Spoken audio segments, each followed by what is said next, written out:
This book was great because it reminded you that it's not like who you marry, but why you're getting married. It really made me change the way I think of like family vloggers. The main character, I kind of find her annoying. The classic, you know, just always complains, always moaning, doesn't think she's pretty.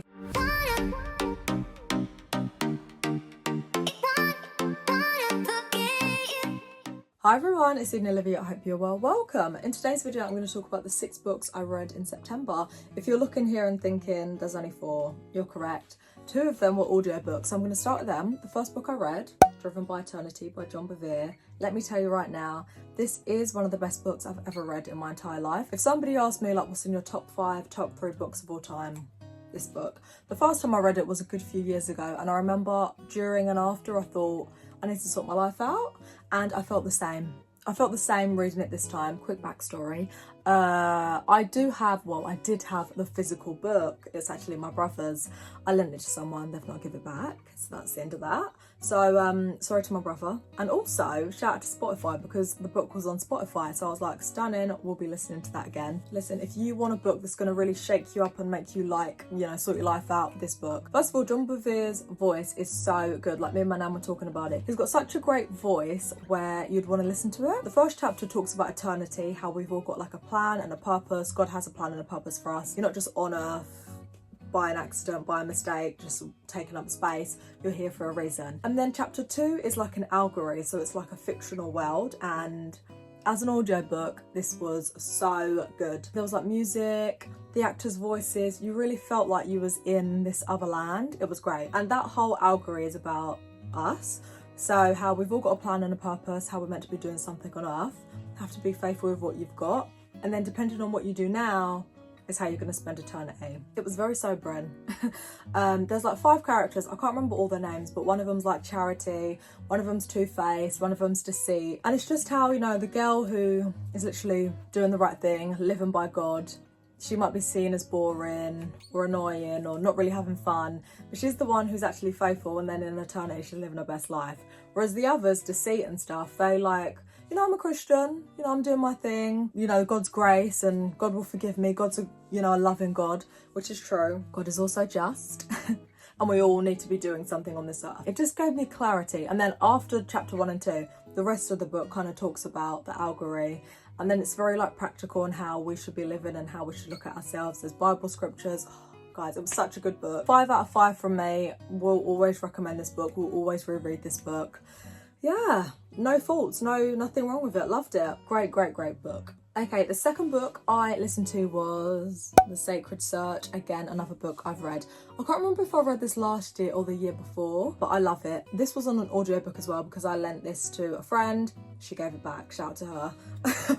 And again, this isn't my book, it's my brother's book, but I saw it on Spotify, so I listened to it because it was the book of the month at church. This book was great because it reminded you that it's not like who you marry, but why you're getting married. And I mean, I've spoke to so many people at church because it was the book of the month about just how great this book is and how it really makes you like look at yourself, look at other people, look at why you want to get married.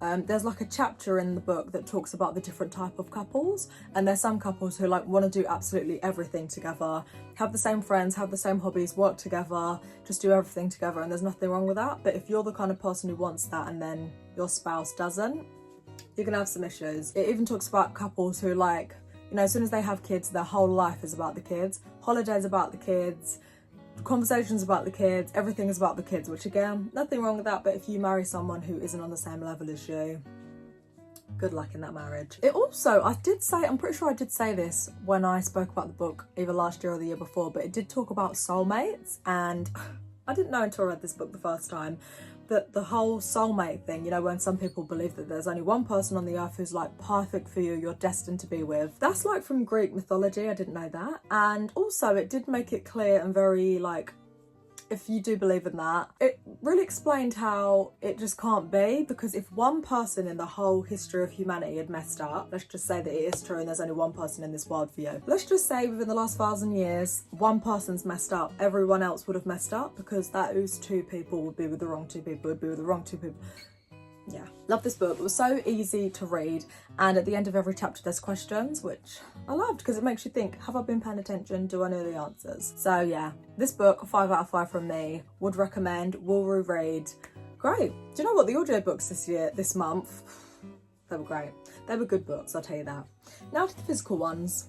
Let's start with Mere Christianity. So this book is by C.S. Lewis. I've read one of his books before. I can't remember what it's called, The Divorce Tapes? The Bus Ride from Hell. I reread it this year while I listened to it. And he is the author of Narnia. What a genius. Anyway, this book is the beloved classic on Christian belief. He was on BBC Radio during the Second World War, spoke about Christianity, faith, and then they turned it into a book. And I was relieved in the first chapter when he said like he's kind of changed the text to make it really simple and easy, because you know when you're reading a book and it's like thy and it's 2024, okay? I need simple basic English, please. So I did thoroughly enjoy this. Would I reread this book? I don't think so personally. I think I'd give this a 3 out of 5 for me. I think if somebody asked me like, oh, do you have a Christian book you'd recommend that's on like the Christian faith, I'd recommend. But if someone's like, oh, what's a book you've read recently that you'd recommend? This one wouldn't spring to mind personally. The next book I read was The Philosophy of London. I mean, of love. This book was interesting. The girl, the main character, I kind of find her annoying. The classic, you know, just always complains, always moaning, doesn't think she's pretty, even though like someone in the book compares her to like Ellie Fanning. I just thought, oh, you know those characters, usually the main characters are annoying, and this one was. So just a quick backstory. She finds out that her boyfriend cheated on her, then she moves back home to like her parents. It's kind of her life after that. She meets up with this guy who she went to school with, and he's like a scientist and just thinks that love is, what does he say? He thinks love is just, oh, he's certain love can be measured and explained just like everything else, and she's like a hopeless romantic. So it's basically them for 6 months being like, okay, let's see if we fall in love with like other people. Yeah, I mean, I thought it would be like a cute little, and it is a cute little book, but yeah. Also, whenever she speaks about her ex-boyfriend who was toxic, I'm still waiting for like her to go in like a deep story. And to be fair, maybe that's the point of it, just to show like the subtle ways that people are toxic but you don't realise it. But yeah, every now and then she'll just randomly have a flashback about her ex-boyfriend, and I'd think, okay, is she like going to confront him? Is she going to talk about it? Is she going to go into depth about like their relationship? And she just never kind of does. So yeah, that was kind of interesting. But yeah, I mean, I finished the book. I do feel like towards the end, you know, when you're like, oh my gosh, this has got to end soon, it's dragging on. So yeah, for me, this would be a 2 out of 5. I wouldn't recommend, I wouldn't reread, and I probably could have just stopped reading it. But you know, when you're just reading it and you're like, oh, you know, it'll get good. Anyway, okay, the 5th book I've read, Build Your Foundation. How many books did I reread? Oh, this is the 3rd book I reread this month. 6 must-have beliefs for constructing an unshakable Christian life. I've said this before. I feel like I've read this maybe 2-3 times before actually. And this book I said before on YouTube, and I'll say it again. It's one of those books that you read and you're like, do I even know anything? Because it's all on Hebrews 6, chapter 1 and 2, which are the foundational doctrines of Christianity. It talks about the repentance of dead works, faith towards God, doctrines of baptism, laying on of hands, resurrection of dead, and eternal judgment. So they're like the basics of Christianity. And I remember the first time I read this book, I was like, right, why didn't I know this? I would definitely recommend this book if you're a Christian, if you want to know more about Christianity. If you're not a Christian, this is a good book to get into. And I love how he talks about Greek, because he speaks Greek, obsessed. And the New Testament is written originally in Greek, so he really goes into depth in what all the words mean, and it makes you think, oh, because sometimes the translation from Greek to English isn't as black and white. So yeah, would recommend this book. I would give this a 5 out of 5. As I said before, this is definitely not the first time I've read this book, and it's definitely going to be one of those books, a bit like Driven by Eternity, where I read probably every year, just because it's such a good basic foundational book. So yeah, would recommend. The 6th book I read was Allow Me to Introduce Myself. This was a good fictional book that, I mean, it's literally October now, and I have still been thinking about this book because it really made me change the way I think of like family vloggers. So basically there's this girl, her dad remarries, she's got a stepmom, and when she was younger, her stepmom basically made her a child vlogger, would like post about her on a blog, videos and all that kind of stuff. but then it just shows you like the dark side of sharing your life on social media. Nothing like, you know, crazy happens, but just the whole privacy side of things. I did a YouTube video, like a drive with me last year, I think in December, where I spoke about me personally taking a break from social media. Nothing bad happened. I just thought, do you know what? Sometimes you need to take a break. And then this book, I've just remembered, there's kind of a link here.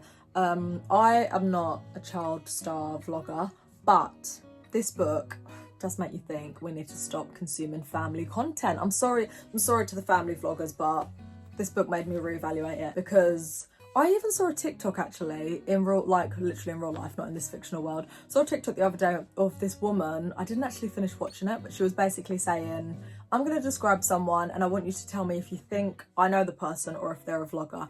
And she was saying like, I know where this person was born, I know how much they weighed, and listed all these really personal, intimate details about someone. And then it turned out it was like a vlogger, like an influencer. And it's literally just like this book. Like, I think because social media is still kind of new, it's not like 50 years old. We all share so much of our lives and our information on social media that you don't realise, unless you don't, like for example, say that you've got a new job that you need to be really private with. Think of all the content you've shared on social media, all the pictures, LinkedIn, Instagram, Twitter, TikTok, Facebook, Snapchat, all the stuff you've put out there that you can't now take back. And I remember at secondary school when they'd tell us like our digital footprint and all that, and this is when social media was new.